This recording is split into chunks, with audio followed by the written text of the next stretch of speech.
Hello there. In this video, we are going to discuss the complete procedure in entering the Philippines. This video has two versions, an English version and a Filipino version. You are now watching the English version. If you want to watch the Filipino version, check out the comments section for the link. The IATF updated the entry protocols to the Philippines, and we will discuss everything here in details. First major change is on the pre-departure testing requirement. 24 hours antigen test is now accepted as an alternative to the RT-PCR. IATF Resolution 164A also amended the requirements for both Filipinos and foreign nationals arriving in the country. The Philippines also reinstated the 14-day visa-free privilege for Hong Kong and Macau passport holders. Lastly, we will discuss the immigration requirements for those foreign passport holders entering visa-free, or those with 9I visa, versus the requirements if you are entering with 9I plus ED. This is the compilation of all the things you need to know if you are flying to the Philippines. We will guide you through the most challenging steps, which is the pre-departure and check-in. Once you are on board, everything will be smooth. We will let you know what to expect once you arrive at the airport, and how are you supposed to go to your home. The IATF will now accept antigen test as an alternative to the RT-PCR test requirement. Passengers who wish to enter now have two options. First, you may present a 48-hour RT-PCR negative result. Second, you may present a 24-hour antigen negative result. If you want to take the 48 hours RT-PCR, for example, your flight is on March 12, 2022 at 6 a.m. Count 2 days before March 12, and that is March 10th. On March 10th, at 6 a.m. onwards, you can start to take an RT-PCR.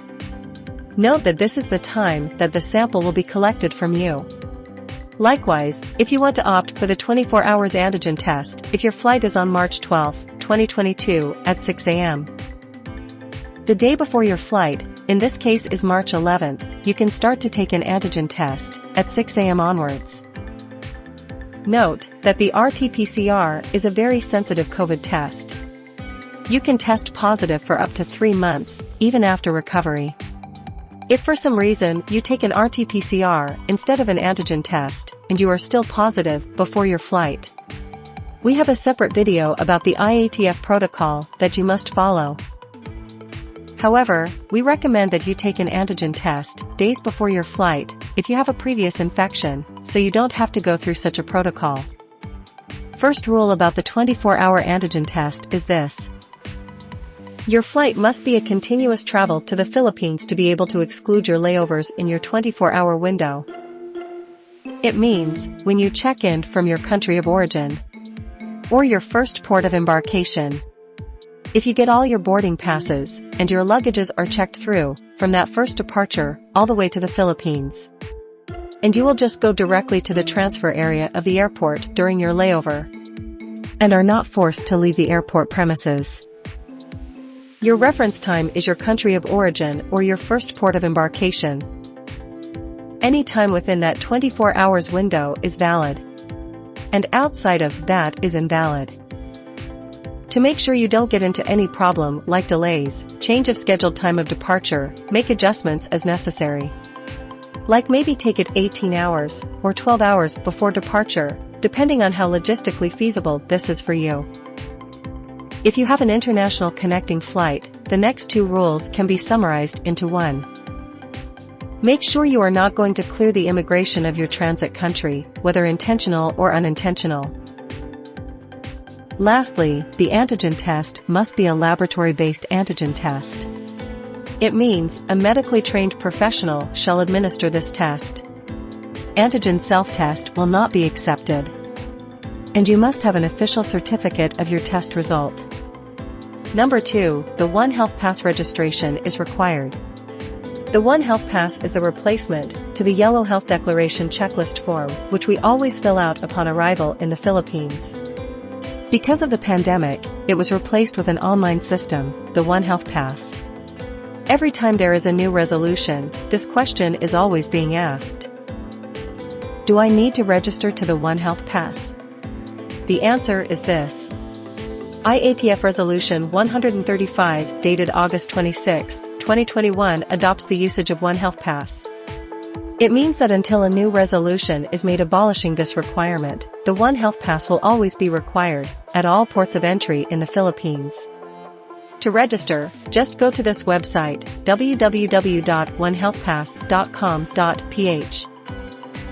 You can access this using your desktop computers, laptop or any mobile devices. It is not a mobile app.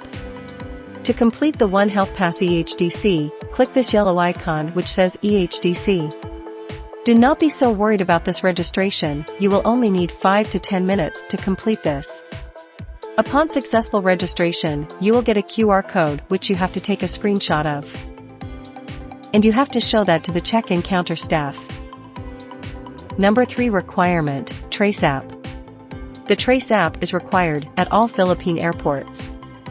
You can download and activate this in just 5 minutes, if you will follow our tutorial video. The link to this will be in the comment section. Number 4. Immigration documents. For Filipino citizens, your Philippine passport. For dual citizens, your foreign passport. If you simply want to avail of the Balikbayan privilege, you must prove your Filipino roots by presenting either your old Philippine passport or your authentic birth certificate. If you wish to enter as a Filipino citizen, you have to present your proof of being a dual citizen. You may present your valid Philippine passport or your citizenship retention or reacquisition certificate. The difference is that, if you will enter as a Filipino citizen, you don't need a travel insurance. For former Filipinos, you are considered a foreign national. Bring your foreign passport valid for at least 6 months. If you want to avail of the Balikbayan privilege, you must prove your Filipino roots by presenting either your expired Philippine passport or your authentic birth certificate. As per IATF Resolution 160D, you don't need a return ticket. But you are required to present a travel insurance. For EO408 nationals who are traveling with their Filipino or former Filipino spouse or parent, you are eligible to the Balikbayan privilege and will be given visa on arrival for a stay of 1 year. You must present your foreign passport, valid for at least 6 months, before your arrival. To avail of the Balikbayan program, these documents will be asked from you. To prove your affiliation with the Filipino citizen, a birth certificate for children, or adoption papers, and marriage contract for spouses. Effective the 24th of December 2021, a Filipino and foreign spouse with same-sex marriage shall also be temporarily admitted. If these documents are not in English, then you must have a notarized English translation. Because you are traveling with your Filipino spouse or parent, you are eligible to the Balikbayan privilege, thus, you do not need a return ticket. However, you need to obtain, prior to arrival, a COVID-19 travel insurance.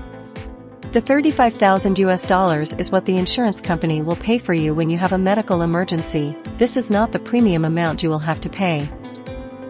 Your insurance must be valid for your entire intended stay in the Philippines. Upon your arrival to the Philippines, tell the Bureau of Immigration that you want to avail of the Balikbayan program. If you are an EO408 national traveling by your own, you are allowed to enter the Philippines and will be given a 30-day visa upon your arrival.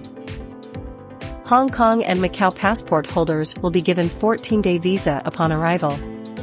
Nationals of Brazil and Israel will be given 59-day visa upon arrival. Bring your foreign passport, which is valid for at least 6 months, before your arrival. You must present an outbound or return ticket not later than 30 days from date of arrival in the Philippines until the day of departure. You also need a travel insurance. If you wish to use your 9I visa to enter the Philippines, bring your visa, your foreign passport, a travel insurance and your return ticket. If you want to use your 9I visa, but you're traveling without your Filipino spouse or parent, you must have a notation, ED not required, per IATF Resolution number 128 series of 2021. Bring your visa with notation, your foreign passport, a travel insurance and your return ticket. Actually, you don't really need this, because if you are an EO408 national, you can enter visa-free. It only makes more sense if you wish to use your 9I visa to enter the Philippines and stay for up to 59 days. You would need to secure an entry exemption document or EED from a Philippine foreign post in your country. Bring your valid foreign passport, your visa with EED, and a return ticket. A travel insurance is not needed. The last category is for restricted countries. Nationals from these countries are required to secure a visa before boarding their flights to the Philippines. This is the list of countries that need a visa to enter the Philippines. It includes China, Egypt, India, Jordan, Lebanon, Pakistan, Sri Lanka, Taiwan, and 31 more countries. Aside from your visa, you have to get an entry exemption document, or EED, from the Philippine foreign post in your country. And a return ticket. If you are a spouse or child of a Filipino citizen, whether or not you are traveling with a Filipino citizen, you may enter with a 9I visa and just the notation, EED not required, per IATF Resolution number 128 series of 2021. You don't need the EED itself. Bring your valid passport, your visa with notation, a travel insurance, and an outbound ticket. During check-in, you will be asked to present all those pre-departure documents that apply to you. You also have to comply with the requirements of your country of origin. For example, in Saudi Arabia, you need this app to show your immune status. It is very important that you should have also checked the guidelines in your airline's website to check if they have additional requirements. For example, you will see there that if you are landing via Davao, you need to register in Safe Davao QR. For those landing via Clark or Subic, you will see the Red Cross or Dash Lab requirement or the PAD Lab requirement. This is actually only for the unvaccinated. Because these registrations are for the swab testing at the hotels. So what if you are fully vaccinated, and the airline asks you about the Red Cross and PAD Lab registration? Understand that the airline staff at the check-in counter may not all be updated with what is happening in the Philippines. In such a case, you may want to print out a copy of the latest IATF resolutions before going to the airport to show them that fully vaccinated passengers do not need to quarantine at the hotel, and thus are not required to register for the swab test. But actually, most of the time it is the airlines who will decide, and you will be forced to register. Otherwise, you risk yourself getting denied at boarding the aircraft. At this point, you have passed the most difficult pre-departure step. From here, everything will be smooth and systematic. This has been the testimony of those who have already arrived home. Upon your arrival, the Philippine authorities will give a briefing and instructions of what you need to do. Passengers will have to go to their designated lanes, OFWs or non-OFWs. Then the Bureau of Quarantine or BOQ will check your One Health Pass QR code and verify your vaccination documents. Number 1, your vaccination document must be in the approved list. Number 2, the vaccine administered must be in the approved list. Number 3, your last vaccine dose should be more than 2 weeks ago. Fully vaccinated passengers are not required to undergo facility-based quarantine in the Philippines, provided that you have all the approved and required documents with you. Now, this is the part that we don't really like. But we are anyway forced to tell you about it. We hope that the government comes to their senses and lift this discriminatory rule. Here it goes. Unvaccinated Filipino nationals can still enter, no matter the age. However, foreign nationals including former Filipinos who are unvaccinated are not permitted to enter the country, with exceptions on minor children. Fully vaccinated Filipino citizens and dual citizens will go home directly and just self-monitor for 7 days. Unvaccinated Filipino citizens and dual citizens can enter the Philippines, but will have to undergo facility-based quarantine for 5 days and home quarantine until day 14. For Filipino minors who are 12 to 17 years old, the unvaccinated will have to undergo facility-based quarantine for 5 days. But they have to be accompanied by their parent or guardian. For Filipino minors who are 11 years and below, the unvaccinated will follow the protocol of the parent. If the parents are fully vaccinated, then regardless of the child's vaccination status, the child will also go directly home with the fully vaccinated parent.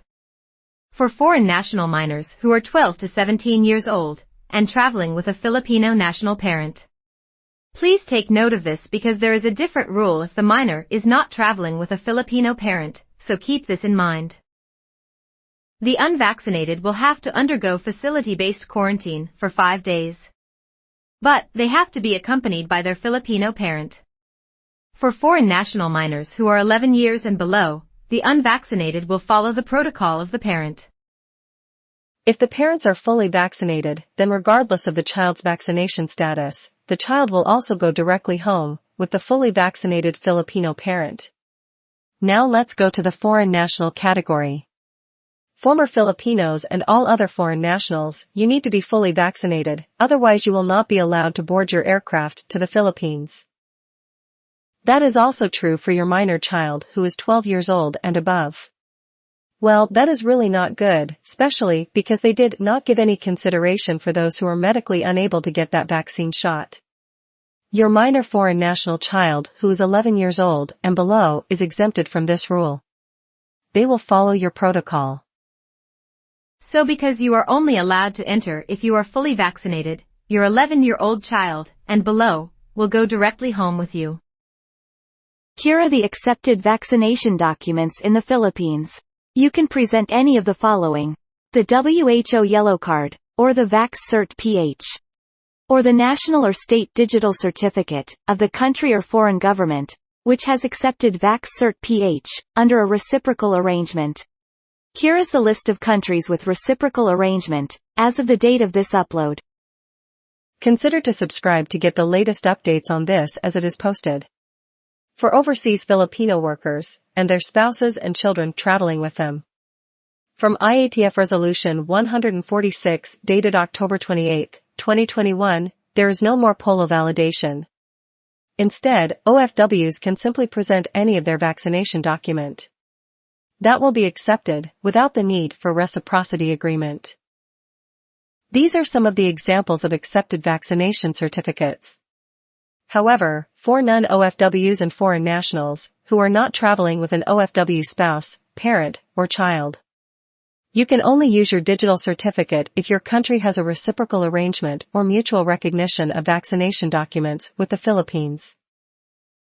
Here is the list of countries with reciprocal arrangement, as of the date of this upload. For countries not in this list, you can instead go to your doctor and ask for a WHO Yellow Card. This will be accepted, because by default this is the recognized vaccination certificate in the Philippines. The vaccine brand must be included in Philippines EUA or the WHO EUL.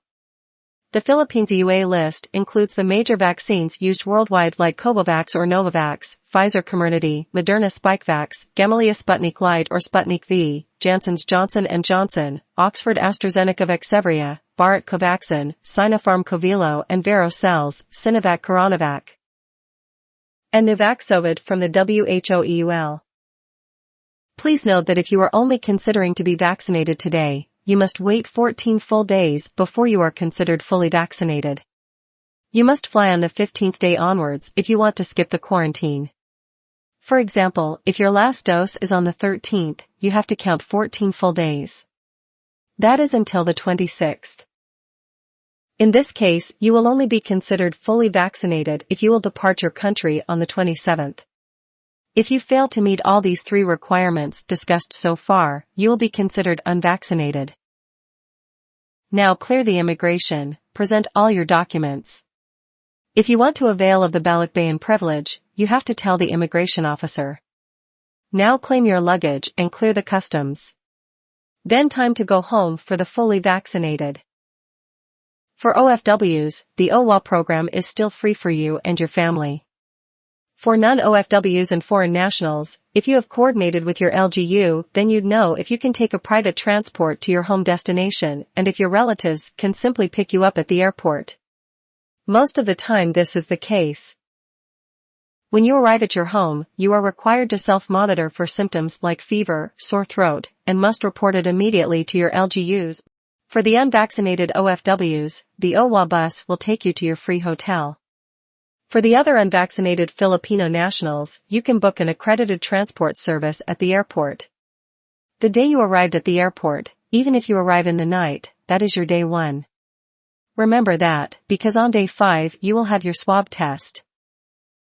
For non-OFWs, you must ensure you receive a confirmation email from the testing facility and verify that the hotel and day of swab information are correct. For OFWs, on day 5, you must call your hotel reception just to double-check and confirm that you will be swabbed on that day. After your swab, you can go again to the One Health Pass and track the swab test result. When you receive your result and it is negative, you must call the hotel reception and tell them that you want to go home already. Ask them to please print the quarantine certificate.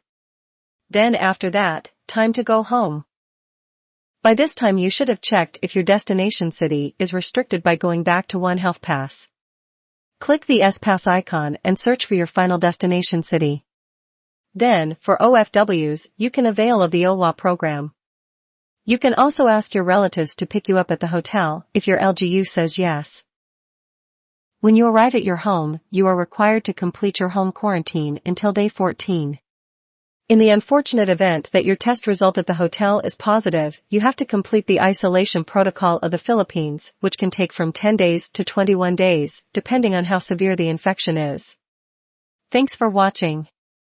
If you find this information helpful, please like this video. We also appreciate your comments and feedback. Consider to subscribe to get to see more updates like these. See you on the next update and have a safe flight to the Philippines.